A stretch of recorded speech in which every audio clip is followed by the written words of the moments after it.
siyasi vəziyyət tələb edir ki, prezident qayıtsın, öz postunda otursun. Yalnız belə olmalı, çox sağ olun. Üzr istəyirəm, İmam Salam. Rəhim Qaziyev söz verilir. Hörmətli millət vəkilləri, vəziyyətin bu qədər gərgin vaxtında tərəflər yenə bölünüb, bir tərəf prezidenti, bir tərəf digər tərəfi müdafiə eləməsi doğrudan xalqın taleyi ilə az maraqlandığımızı göstərir. Mən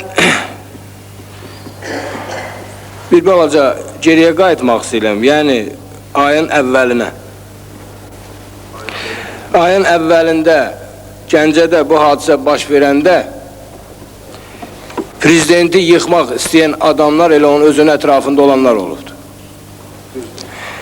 Ona görə ki, o faciə baş verəndə Respublikanın atası yerində oturan, istəyir cavan olsun, istəyir qoca olsun, prezident dərhal ora getməliydi.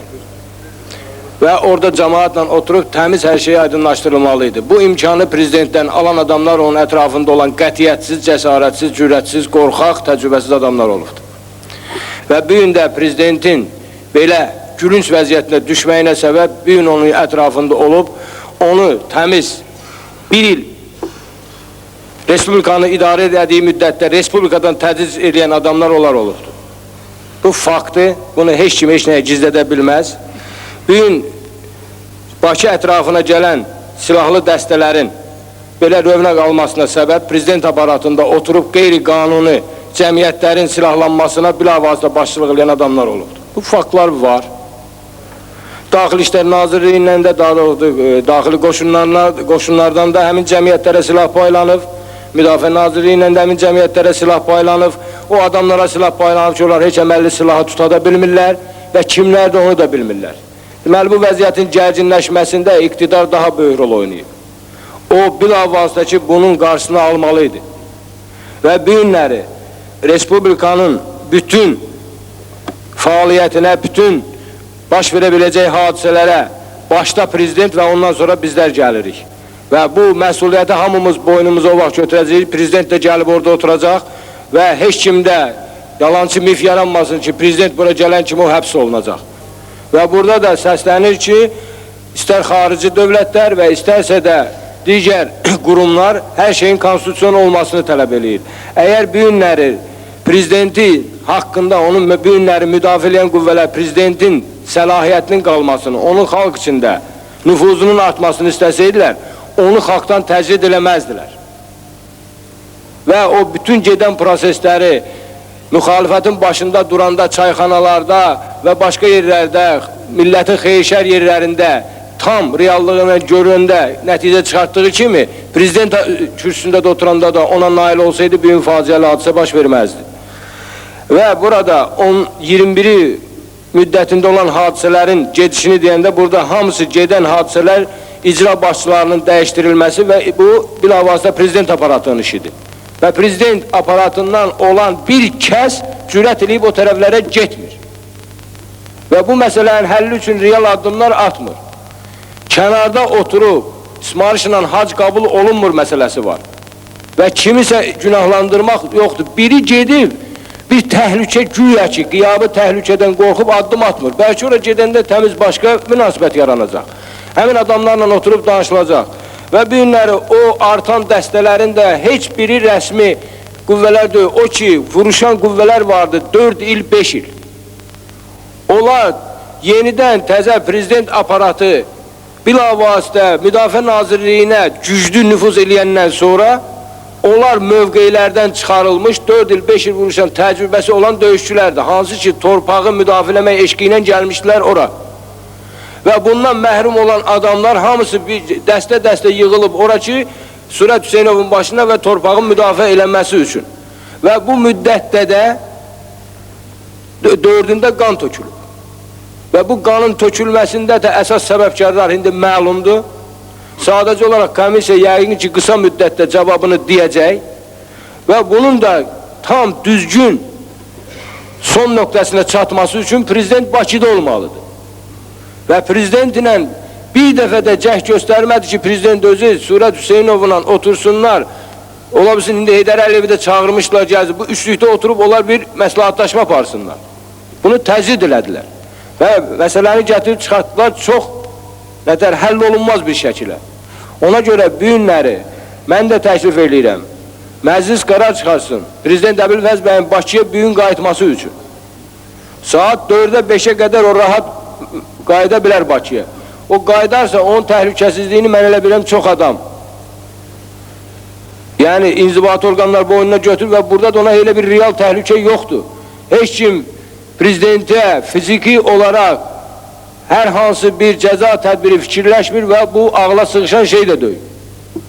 Bu məsələnin yumuşalması üçün gəlib prezidentin özünün oturub real o adam bir balaca atmosferdən ayrılsa mən hesab edirəm ki onun haradasa vicdanın səsi özünə qulaq asmağa vadar edəcək və bu məsələlər düyünlər bir-bir açılmağa başlayacaq. Yoxsa bilavasitə fərmanlara kimisə icrasını dayandırıb, kimisə icrasına fərman verməyə iqtidarda olan ancaq adam, iqtidarda olan adam prezidentdir. Bunu da kənarlaşdırıb, o orada oturmaqla biz müdafiə eləyək, biz məsələni həll eləyək, bu mümkün olmayacaq. Konkret təklifim budur ki, uzatmamaqdan ötürü səsə qoyaq prezidentin gəlməsini və bu gün saat 5-ə, 6-ya qədər prezident bura gəlməzsə, tam məsuliyyəti, yəni təhlükəsizliyi təmin olunmaq şərti ilə ona da bütün qüvvələrdən təminat almaq olar. Və gəlməsə ondan sonra oturub prezident səlahiyyətinin kiməsə konstitusyon qaydada verilib məsələnin həll olunmasına nail olmaq lazımdır. Mənim təklifim budur. İbrahim İbrahimov. Hörmətli sədr, hörmətli millət vəkilləri. Respublikada yaranmış qeyri-stabilliyin daha da gərginləşməsi, ziddiyyətlərin kəskinləşməsinin səbəbi bu bir həftə ərzində keçirdiyimiz sesiyada göründüyü kimi millət vəkillərinin nəticəyə istinad eləməsidir. Yəni biz səbəbi bir tərəfə qoyub nəticədən çıxış eləyirik və nəticədən çıxış elədiyimizə görə də hadisələrə düzgün qiymət verə bilmirik. Hər şeydən əvvəl bugün Milli Məclis bir məsələni müzakirə eləməlidir. Yəni bu vəziyyəti yumuşaltmaq üçün ayın 10-undan 21-nə qədər baş verən hadisələr müzakirə olunmalıdır və ona siyasi qiymət verilməlidir. Təbii ki, ayın 4-ündən 10-una qədər baş verilən hadisələrin siyasi və hüquqi qiyməti yalnız Deputat İstintaq Komissiyasının işindən sonra ola bilər. Amma bu o demək deyil ki, bugün çox böyük bir məsuliyyət daşıyan Milli Məclis ayın 10-undan 21-nə qədər baş verilən hadisələrə özünün siyasi qiymətini verməsin. Burada belə bir məsələ ortalığa çıxır ki, hamı məsuliyyətdən kənara qaçır. Keçən dəfə biz məclislərin birində Əbülfəz bəyin prezident kimi Bakını tərk eləməsinin səbəblərini geniş şəkildə müzakirə elədik. Mənə belə gəlir ki, indi bunu müzakirə eləməyə elə bir ehtiyac yoxdur.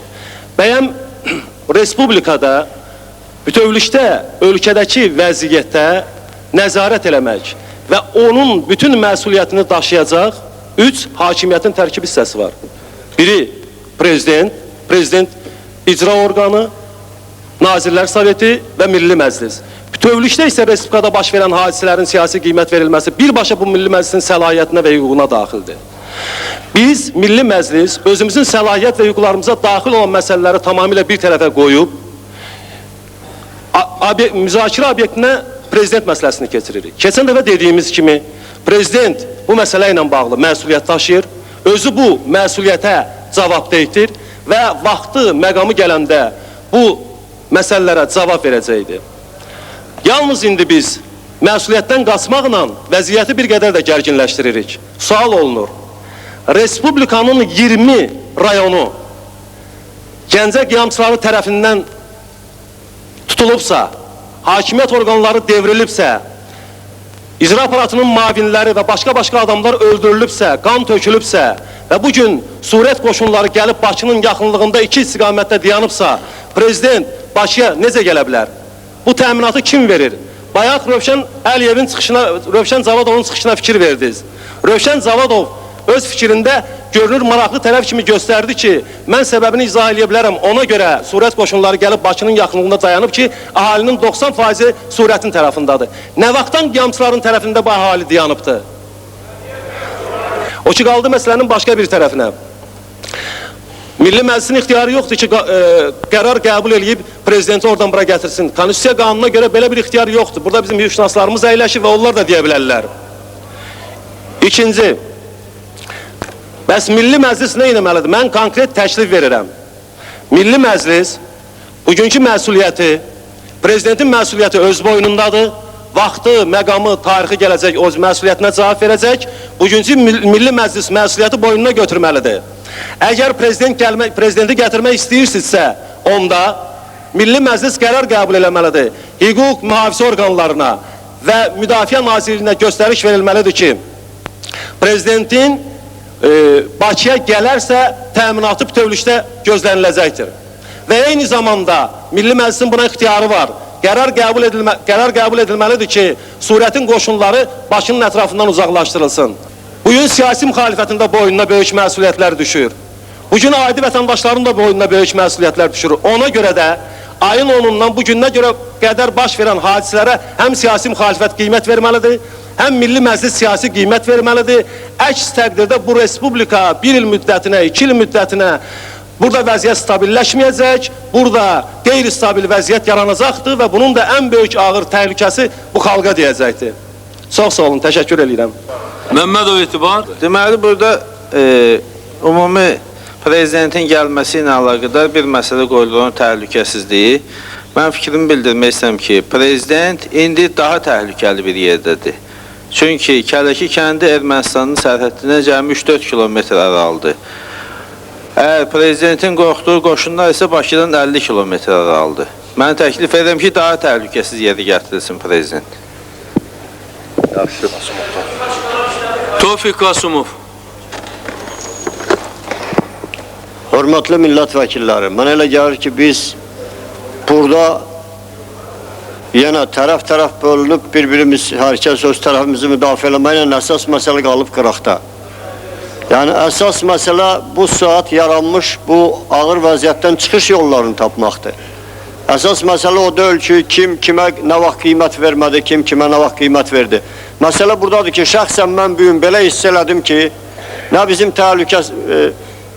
Daxili İşlər Nazirliyimiz, nə bizim Müdafiə Nazirliyimiz, nə Milli Təhlükəsizlik Nazirliyi, bunların heç birinin faktik olaraq Bakının əhalisinin təhlükəsini təmin eləmək fikri də yoxdur, imkanı da yoxdur, yaxud da ki, ümumiyyətlə fikri yoxdur, mən belə başa düşdüm. Çünki bəyən Bakı əhalisinin, ya Azərbaycan əhalisinin təhlükəsini təmin eləmək Daxili İşlər Nazirliyinin birinci vəzifəsi deyil, buna görə prezident əmr verə. Yəni, söhbət ondan gedir ki, burada sadəcə olaraq qabaqcadan razılaşdırılmış ya danışdırılmış hansısa bir variantda bu qoşunların bura gəlməsi adı ilə təzyiq əsasında legitim hakimiyyəti dəyişmək məsələsidir. Mən elə gəlir ki, burada heç kimin bugün şübhəsi yoxdur ki, əsas məsələ budur. Özü də Respublikada bugün, mən bu saat heç kimi müdafiə eləmək fikrində deyirəm, heç prezidentin də hərəkətlərinə qiymət vermək fikrində deyirəm. Çünki məsələ bu ölkənin, Azərbaycanın bir dövlət ya bir ölkə kimi yaşayıb yaşamayacağından gedir bugün. Ona görə onun prezidenti kim olacaq, Ali Soveti sədri kim olacaq, naziri kim olacaq, əhəmiyyətli deyil bugün. Ona görə də mən xahiş edirəm yerdən uzun-uzun danışmayın. Qanuni yolla bugün bizim prezidenti bura gəlməyə məcbur eləmək hüququmuz yoxdur.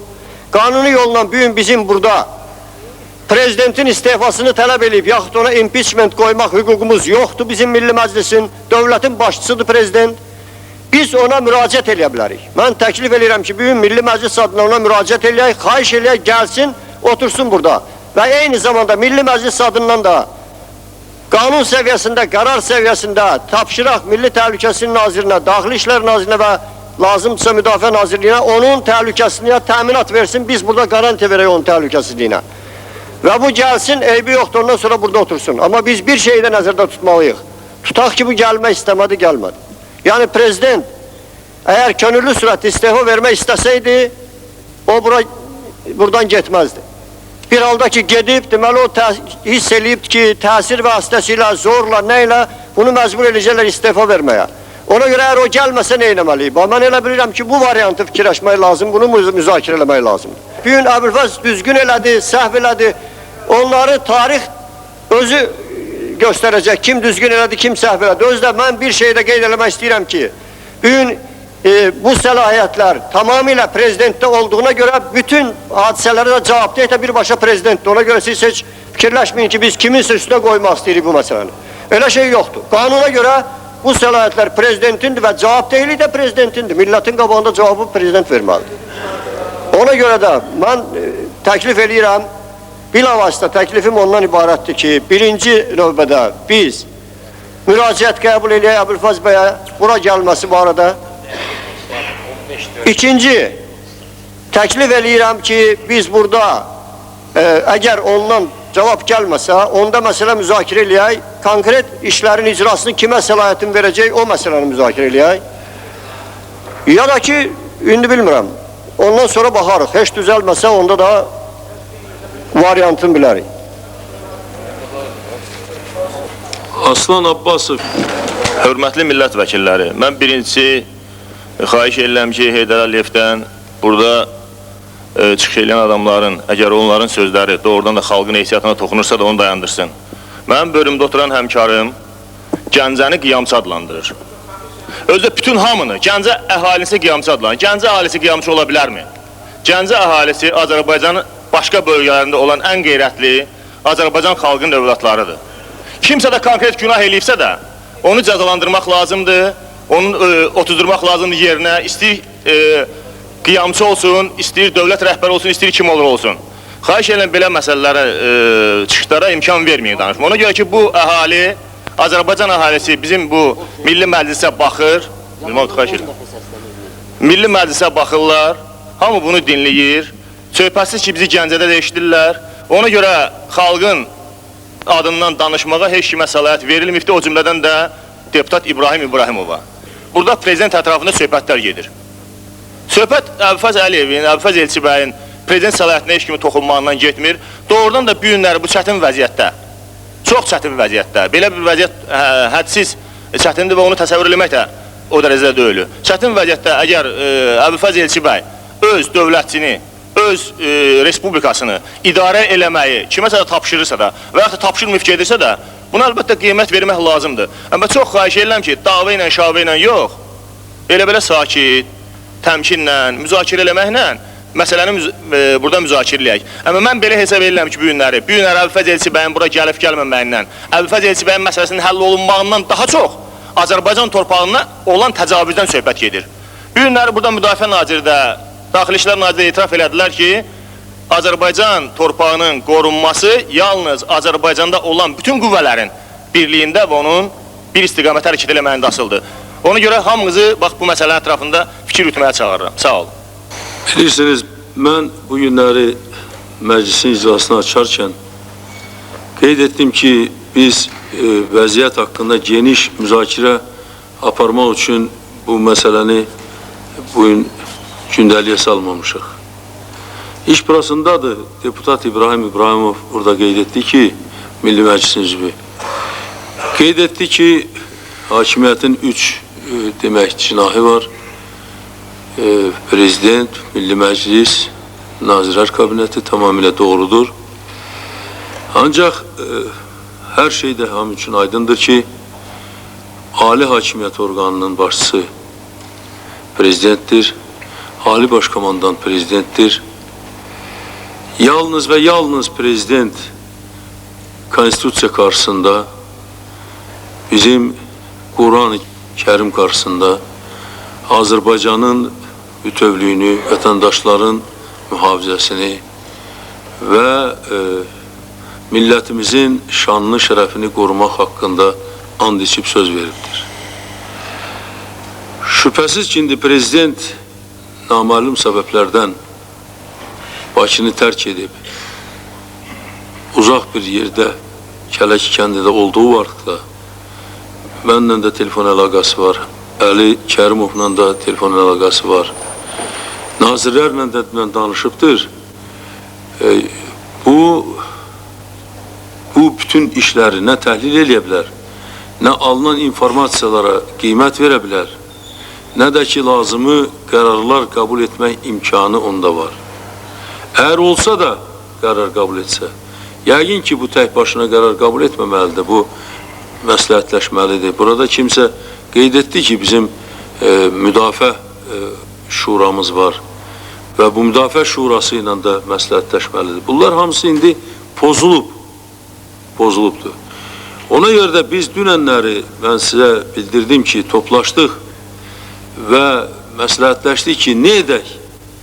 Və bizim ümumi bir fikrimiz oldu ki, prezidentə müraciət eləyək ki, qayıtsın, gəlsin Bakıya ki, burada birlikdə oturaq 1 saat, 2 saat, gecə, günüz məsləhətləşək, bunların yolunu axtaraq. Ona görə də bu məsələni biz bura müzakirə çıxartdıq. Şübhəsiz ki, mən dəfələrlə qeyd etmişəm. Dünən mən briefingdə də dedim, bugün də deyirəm. Prezidentin səlahiyyətinin heç kəs əlindən alması fikrində deyil və mən Ali Sovetin sədri kimi, Ali qanunverici orqanın başçısı kimi buna yol verə bilmənəm. Və bir də deyirəm ki, konstitusiyadan kənar heç bir şeyə biz yol verməməliyik. Mən öz fikrimi deyirəm ki, mən Ali Sovet sədri kimi buna yol verməyəcəyəm. Ancaq eyni zamanda biz qalmışıq çıxılmaz vəziyyətdə. Düzdür, ayın 10-undan bu tərəfə olan hadisələrə qiymət vermək haqqında İbrahim İbrahimov məclis üzvü buyurdu. Ona da qiymət vermək lazımdır. Ayın 4-ündən 10-una qədər olan da qiymət vermək lazımdır. Ancaq bunların hamısını biz prezidentsiz nə cür edək? Nə cür edək? Onsuz etsək, bəlkə onun bir fikri var. Yəni biz onsuz da etmiş olsaq, ona hörmətsizlik edəcəyik. Çünki axı bizim bu devlət başçımızdır. Ona görə bilmirəm, lazımdır bu müzakirəni davam etmək. Yaxud ki, bizim hörmətli Tofiq Qasımov belə bir təklif verdi ki, şübhəsiz ki, biz prezidenti məcbur eləyə bilmənik. Ancaq prezidentə müraciət edə bilərik ki, prezident təcil olaraq Bakıya qayıtsın. O ki, qaldı təhlükəsizlik məsələsi. Bilirsiniz, mən dünən briefingdə dedim, mən bilmirdim bunu, Naxçıvanda yaşayırdım, heç bir şeydən burada xəbərim yoxdur. Amma bura gəldim, gördüm ki, Allah'a şükürlər olsun ki, bizim hörmətli prezidentimiz çox güclü qvardiyası var, güclü onun qorucu qüvvələri var. İndi lazımsa biraz da gücləndirmək olar. Ancaq indi şəhərdə dünən məlum oldu, suallarda da bildi, bir neçə terror qruppaları var. Bu təhlükəsizlik elə hamı üçün lazımdır. Hər bir kəsə bu dəqiqə terror ola bilər. Aydındır ki, prezidentin nətər deyərlər, prezidentin canı hamıdan qiymətlidir Azərbaycanda. Buna söz yoxdur. Ancaq ki, indi biz gəlib bir oturaq gələ, kimsə gəlib burada kimisə öldürəcək, ona görə gəlin qaçaq dağılaq, belə şey olmaz axı. Ona görə də mən istəyirəm məsləhətləşək. Ya indi bu yenə də bu danışıqları davam eləyək. Yaxud da ki bir qərara gələk. Və qərar da dünən də biz fikirləşirdik, belə bir fikir vardı. Tofiq Qasımov da belə bir fikir söylədi ki, müraciət eləyək. Bəlkə də oradan elə bu işimizi bu müraciətlə qutaraq. İstəyirsinizsə, qısaca olaraq bu istintaq komissiyasından bir-iki kəlmə soruşaq ki, deputat istintaq komissiyası bunlar nə vaxt bu işini qutaracaqlar ki, çünki bundan da çox şey asılıdır. Bu da çox şey aydınlaşdıracaq. Onda biz daha da nətər deyərlər, obyektiv olaraq qiymət verə bilərik ki, ayın 4-ündə nə olub, burada günah daha kimdədir və daha çox kimdədir, az kimdədir. Ehtiyac varsa bəlkə Mətləb Mütəllibov bir-iki kəlmə desin, bu istintaq komissiyanın işi haqqında yox. Bunlar bu işi nə vaxt qutaracaqlar?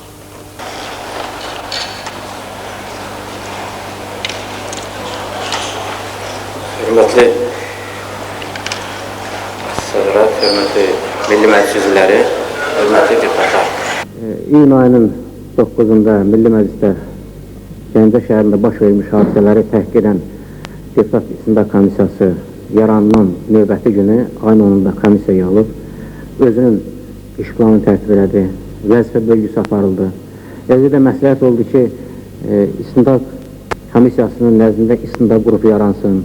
ora həm prokurorluğun, Milli Təhlükəsizlik Nazirliyinin, Müdafiə Nazirliyinin, Daxili İşlər Nazirliyinin, Ədliyyə Nazirliyinin, digər təşkilatların təcrübəli mütəxəssisləri cəlb olun həmən istintaq qrupuna. Əlaqədar nazirliklərə, idarələrə sorğular verilib. Həmən sorğular artıq sorularla əlaqədar materiallar komissiya daxil olmaqdadır. Həmən materiallar komissiya üzvləri tərəfindən, eləcə də istintaq qrupu tərəfindən öyrənilir. Biz ayın 12-sində Gəncədə olduq və hardasa bir 2 saat, yarım, 3 saat xalq deputatı Sürət Hüseynovla, eləcə də şəhərin digər o ictimai təşkilatlarının nümayəndələrinin görüşümüz oldu. Sonra biz hadisə yerində olduq, onlar hamısı lentə çəkildi. Bir neçə o şahidlər orada dindirildi. Bundan başqa Sürət Hüseynovun təklifi ilə komissiya onlar tərəfindən bir neçə nəfər namizədliyi verildi. Və eləcə də bir neçə məsələlər, suallar qoyuldu və xahiş olundu ki, komissiya işlədiyi müddətdə bu sualları da araşdırsın. Bizim tərəfimizdən artıq dindirilən şəxslərin siyasi müəyyənləşdirilib. Artıq bu günə qədər 22 nəfər dindirilib. Bu dindirilmə həm video çəkilir, həm o stenograması gedir, həm magnetofona yazılır və bu işi biz bu istiqamətdə aparırıq. Bir sıra problemlərimiz var və istərdim ki, problemlər haqqında bir-iki kəlmə deyimsə, problemdən biri ondan ibarətdir ki, komissiyanın normal işləməsi üçün hələ istənilən şərait yaradılmır. Komissiyanın üzvləri 2-ci mərtəbədə prezidentin otağında işləyir, amma artıq yaranandan sonra 4-cü dəfədir ki, o otağı tərk edib çıxmalı olur ki, iş mütəmadi davam etdirə bilmirik. Komissiyada iş səhər saat 9-dan axşam saat 9-a, 10-a qədər davam edir və bizim bu iş şəraitinin yaradılması əlbəttə mühüm əhəmiyyət kəsb edir. Onu da deyim ki, bir sıra qəzetlər qəsdən və yaxud da ki, bilmərəkdən komissiyanın üzvlərini şantaj eləməklə məşğuldur. Bu işlər deyək ki, həm Millət qəzeti, həm Azadlıq qəzeti öz rolunu göstərir. Güya Tahir Əliyev, Mürşid Məmmədov və Mətləb Müsəllimov güya hərbi müxalifətin tərəfdarı, biz onları dəstəkləyirik.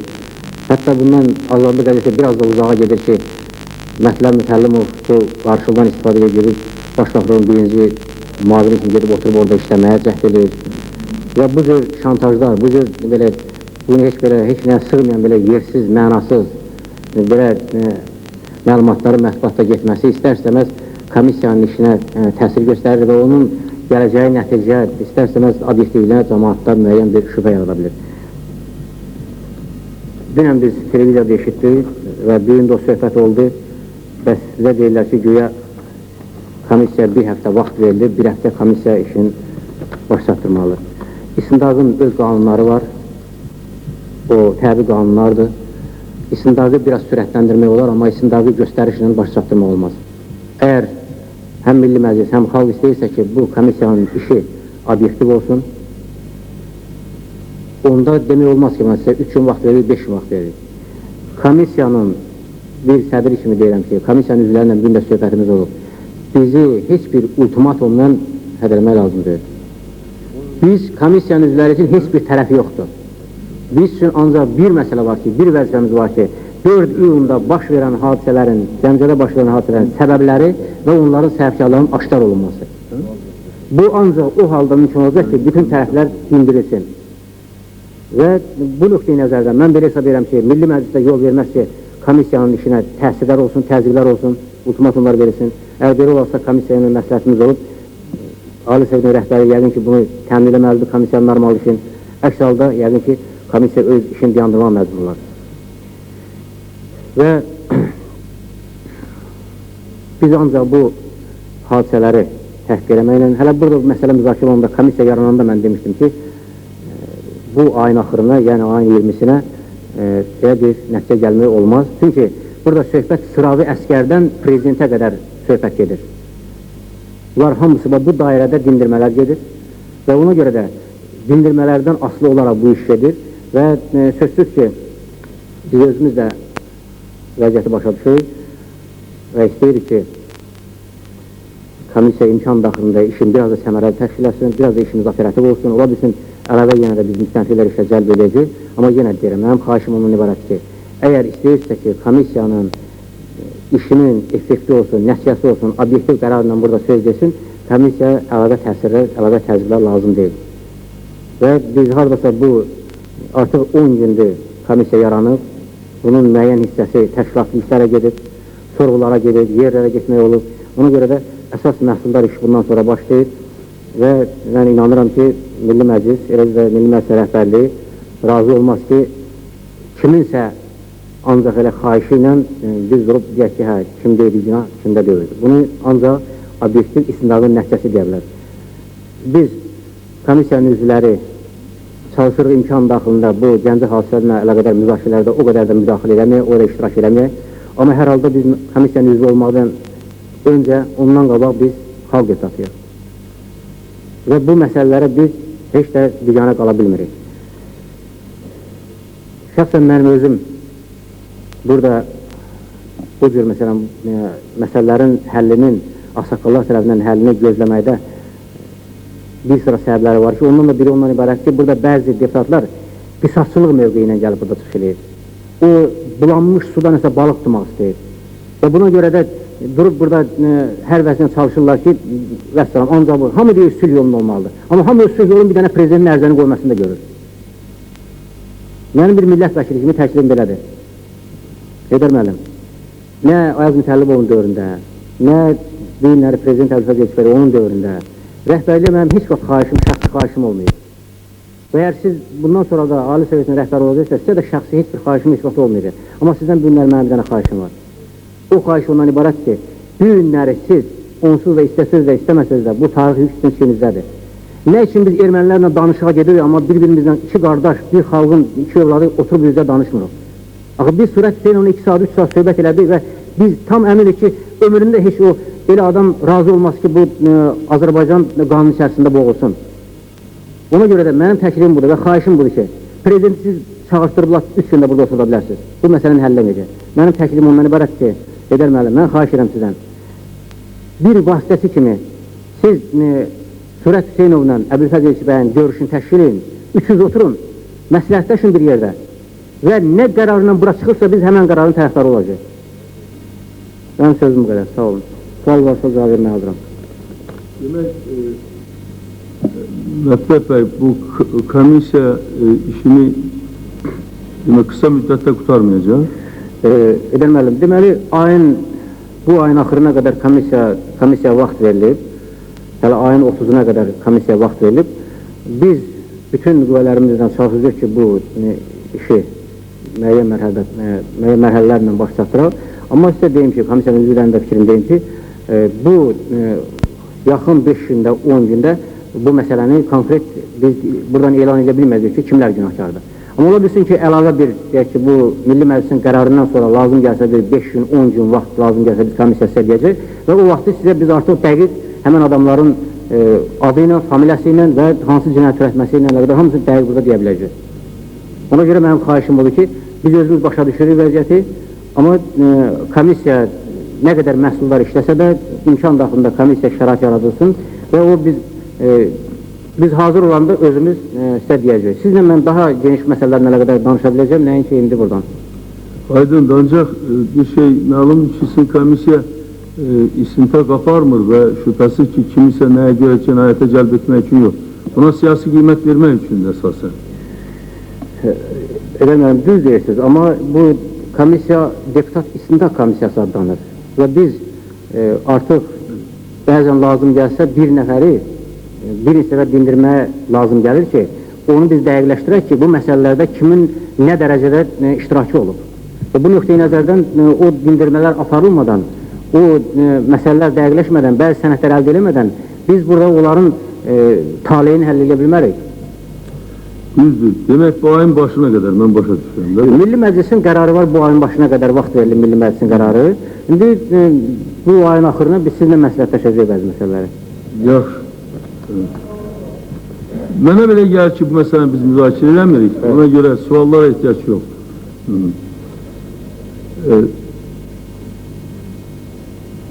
Mən bildirdim sizə ki, biz bugün müşavirə keçirdik.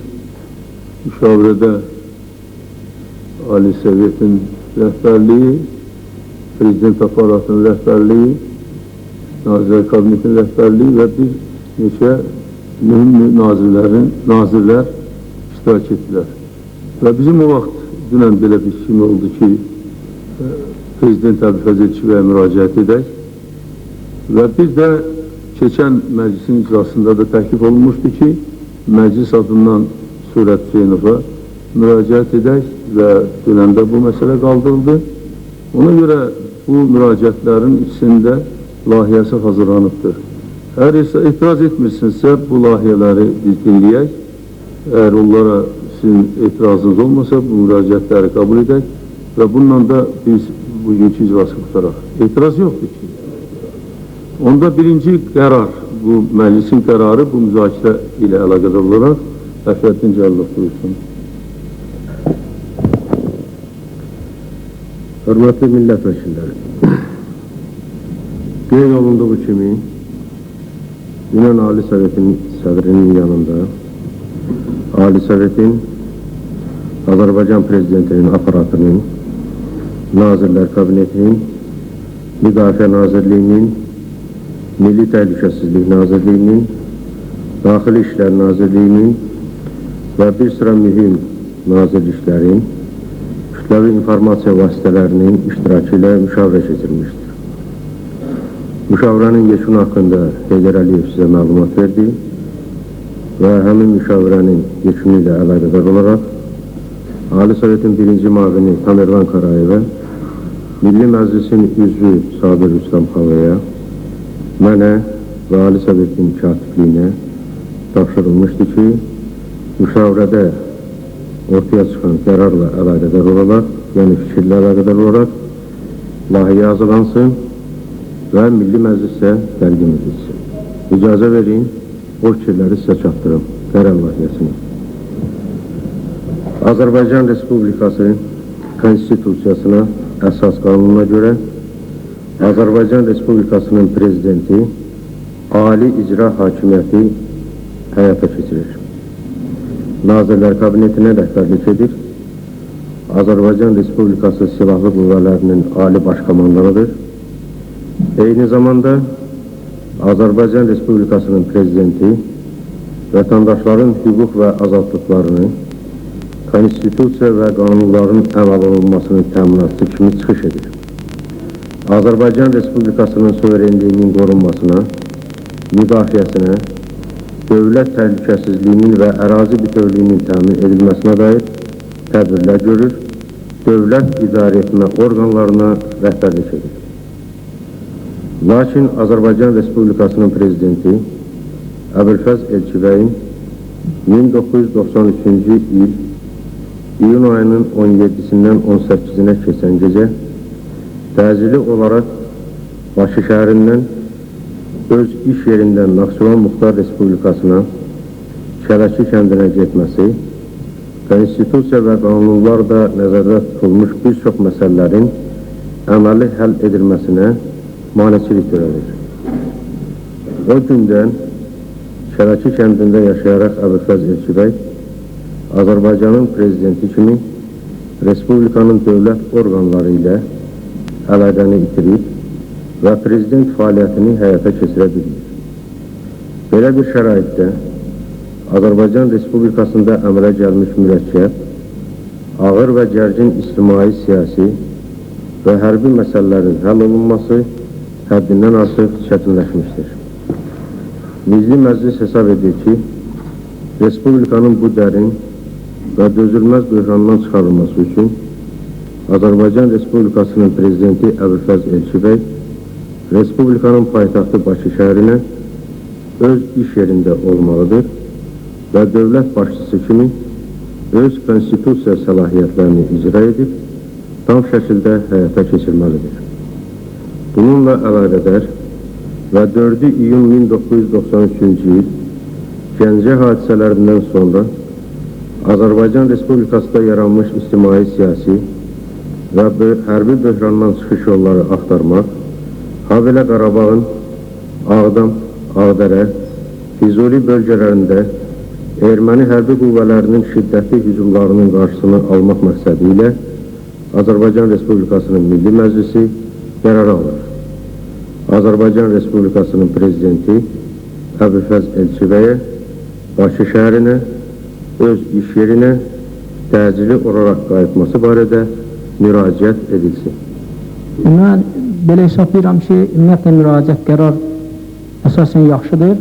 Amma orada bir söz çox həqiqətə uyğun gəlmir ki, Əbülfəz Elçibəy Prezident kimi Respublikanın rəhbərliyi ilə öz əlaqəsini itirib. Çünki bayaq siz özünüz də etiraf elədiniz neçə gündür ki, onun əlaqə saxlanır, amma yazma olar əlaqəsi zəifləyibdir. Bir də ki, yaxşı olar, bir bənd əlavə olunsun ki, o Milli Məclis, ümumiyyətlə müvafiq orqanlar Əbülfəz Elçibəyin təhlükəsinə təminat verir. Bir bənddə çox yaxşı olar ki, Surət Hüseynova, deputat Surət Hüseynova müraciət olunsun. O var, onu biz deyəcəyik. Var da yaxşı, sağ olun. Hörmətli sədir, hörmətli millət vəkilləri. Müraciət Ağayev Rasim 113-cü dairə.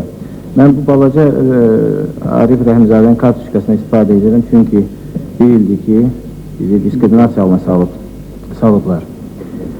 Əminəm ki, bu yaxın vaxtlarda bu məsələ aradan götürüləcək. Mənə elə gəlir ki,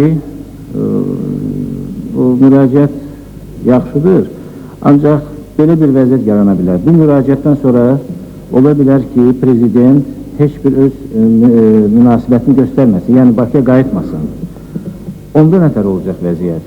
Ona görə də bəlkə belə bir ora əlavə etmək olar ki, əgər prezident hesab etsə ki, hələ ki Bakıya qayıtmaq vaxt deyir, onda özü təyin etsin. Səlahiyyətlər kimə verilir və yaxud çıxış yolu özü göstərsin. Gəlin, bilirsiniz, qabağa qaçmayaq. Biz sadəcə olaraq indiki yaranmış vəziyyətlə əlaqədar olaraq prezidentdən xahiş edirik, ona müraciət edirik ki, o Bakıya qayıtsın. Qayıdacaq, qayıtmayacaq, hansı qərar qəbul edəcək, hansı addım atacaq, bunları indidən müzakirə etmək lazım deyil və bunu müzakirə etməyə biz imkanımız da yoxdur. Çünki biz bilmirik, bizim bu müraciətimizə, xahişimizə prezidentin münasibəti nədir olacaqdır. Ona görə əgər buna prinsip etibarıyla etiraz yoxdursa, mənə belə gəlir ki, müzakirə açmağa ehtiyac yoxdur. Gəlin səsə qoyaq.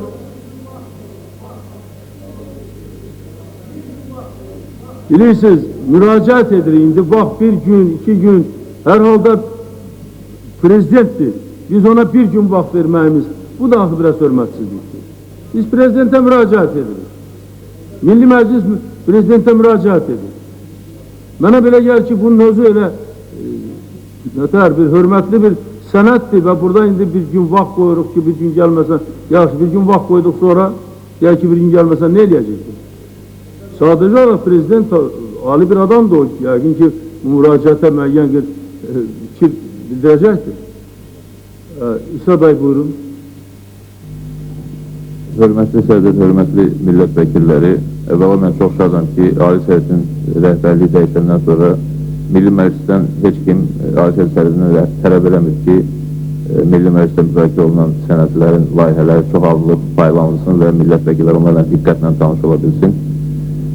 Yəqin ki, bu yaxşı haldır, bu formalizmdən yaxamızı qutardık görünür. Paylanmayıb, bəs mənə Təmirlan bəy dedi ki, hamıya paylanıbdır. Bir məlumat verin, mən hətta burada məsləhətləşəndə ki, oxuyaq, Təmirlan bəy dedi ki, ehtiyac yoxdur, çünki paylanıb hamıya.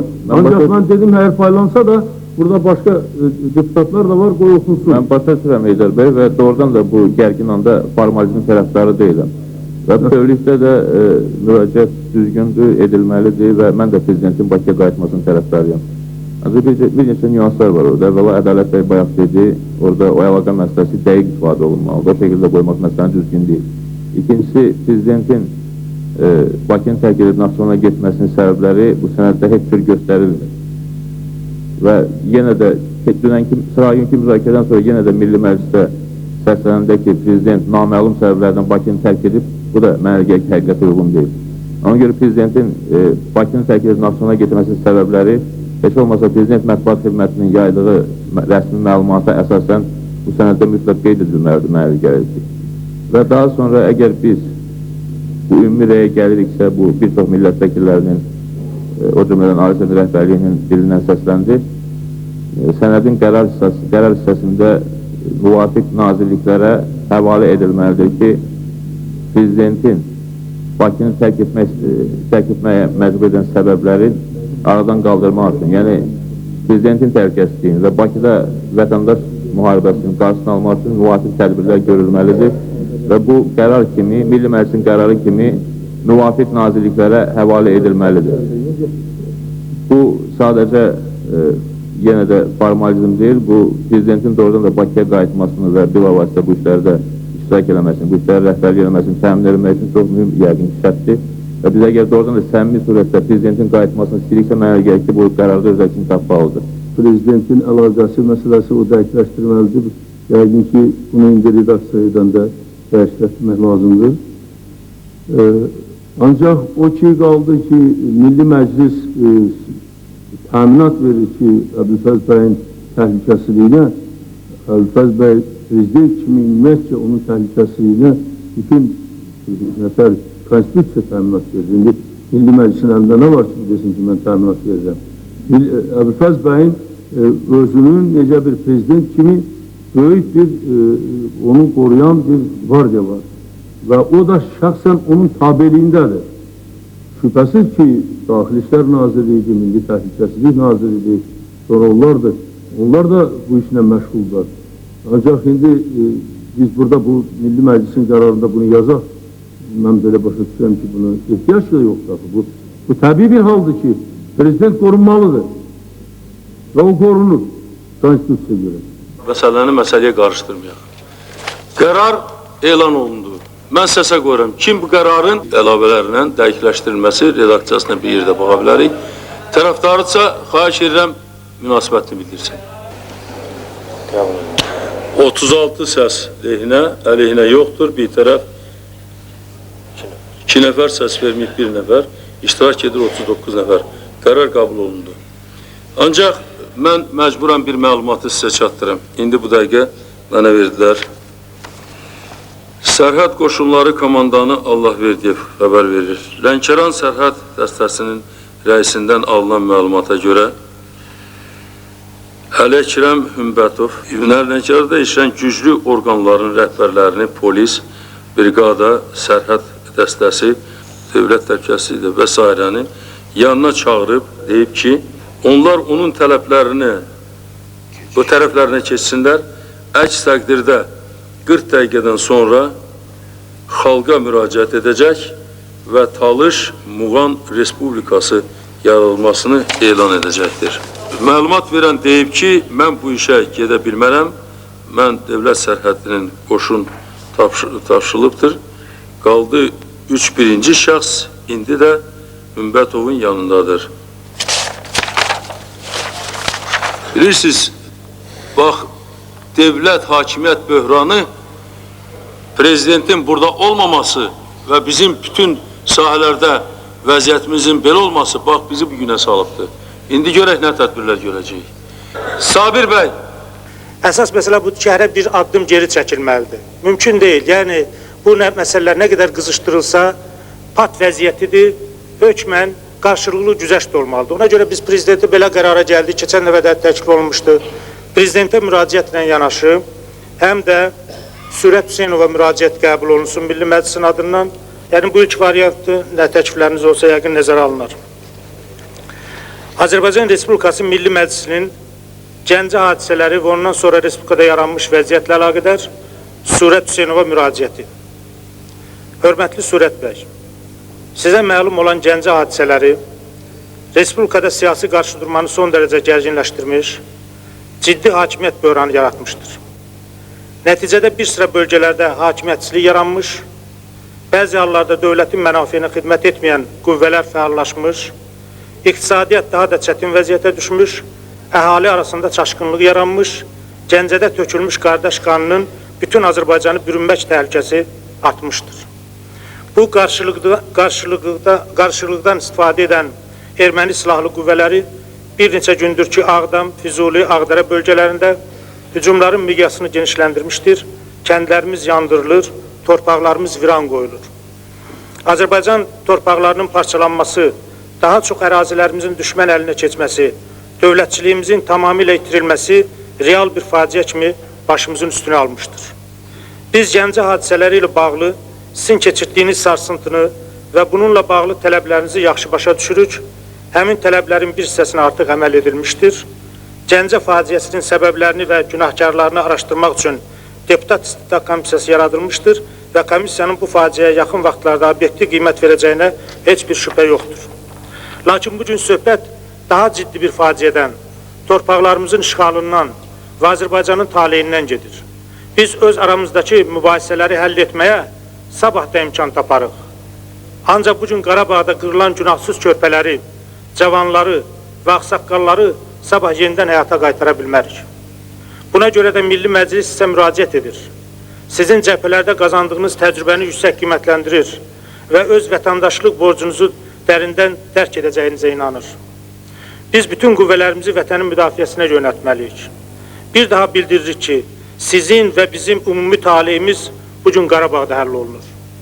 Əmin olduğumuzu bildiririk ki, vəziyyətin faciəliliyini nəzərə alaraq, xalqımızın mənafiyi naminə Qarabağın müdafiəsi yolunda köməyinizi əsirgəməyəcəksiniz.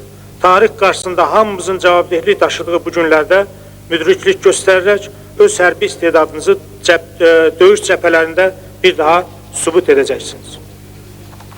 Bu qədər. Sual əlavə var yoxsa yox? Buyurun. Buyurun. Sayın bəy, o müraciətin əvvəlində ki, siz qeyd edirsiniz ki, ermənilər fəallaşıbdır və ilaxıra, ondan əvvəldə əlavə eləmək lazımdır ki, siz vicdanla, namusla torpağı müdafiə etdiyiniz dövrdə iqtidar tərəfindən sizə olan haqsızlıq biz tərəfindən qəbul olunur. Bu adam torpağı müdafiə edirdi və zorla onu düşman elan elədilər. Və 9-u, 8-i fevral Xalq Cəbhəsinin bəyanatı xəyanət kimidir. O adam vuruşurdu. Onu zorla bu meydana çəkdilər. Və orada qeyd olunmalıdır ki, sizin vicdanla, namusla, vicdanlı adamları, vuruşan oğulları ətrafınıza toplayıb, müharibə apardığınız dövrdə sizə iqtidar tərəfindən olunan haqsızlıq Milli Məclis tərəfindən qəbul edilir. Və bir də mən əlavə qayıtmamaqdan ötürü, Heydər bəy, üzr istəyirəm, o ki, Lənkərandan o məsələ gəldi bura. Orada da oturan Əlikiram Hümbətov, bugün iqtidarda olan yoldaşlardan mübarizə başlayan ən qeyrətli oğullardan biridir və hal-hazırdakı 60-cı Lənkəran diviziyasının tamam itkisiz alınmasında onun misilsiz xidmətləri var. Onu da bu günə saldılar, sürət gününə saldılar. Mən amma inanmıram ki, o sözün sahibi olar ki, mən Talış Respublikası elan edirəm. Mən ona inanmıram. Onu yoxlamaq lazım. Gəlin belə də məsələyə qarışdırmayaq. Bu müraciət mənə belə eğer ki, pis müraciət deyil. O Rəhim bəyin təklifi, indi bilməm məclis üzvləri necə baxır. Bu məsələyə sonra baxılsın ki, ədalətsizlik olub, olmayıb. İndi biz sadəcə müraciət edirik ki, bilirsiniz, bu münaqişə yatsın. İndi ədalətsizlik olub, olmayıbdır, bunları axı bir sonra yerə araşdıraq yəqin ki, ondan sonra eləyə bilək. Başqa təklif yoxdur. Buyurun Ədalət bəy. Mən hesablayıram ki, yaxşı olardı ki, müraciəti necə prezidentə qərar şəklində elədik. Sürət bəy də xalq deputatıdır, ona görə qərar şəklində müraciət formasında eləsə yaxşı olar. İkincisi, bu müraciətdə bizim Milli Məclisin 2 üzvü Sülədin bəylə İxtiyar bəy Girovdadır. O barədə də müraciət eləyək ki, onların azad edilməsini tədbir görsün. Və nəhayət, çox yaxşı olar ki, indi sizin bəziniz kimdən xoşunuz gələn, bundan ötən biz öz siyasətimizi dəyişməməli, qardaşlar. Üçüncüsü isə, Heydər bəy, çox yaxşı olar ki, biz Sürət bəyə müraciət eləyək ki, həm də o imkan daxilində bu siyasi danışıqları aparmaq üçün, məsələni həll eləmək üçün özü bura gəlsin və ordusunu kazanmaya qayıtması haqqında qərar çıxarsın. Sağ olun.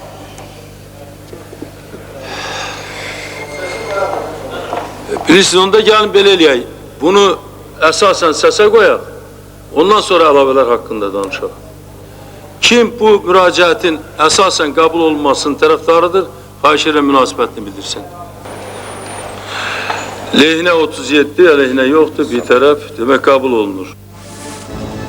1993-cü ilin iyununda Azərbaycan gərgin və çətin günlərini yaşasa da, sabahına inamlı və ümidli idi.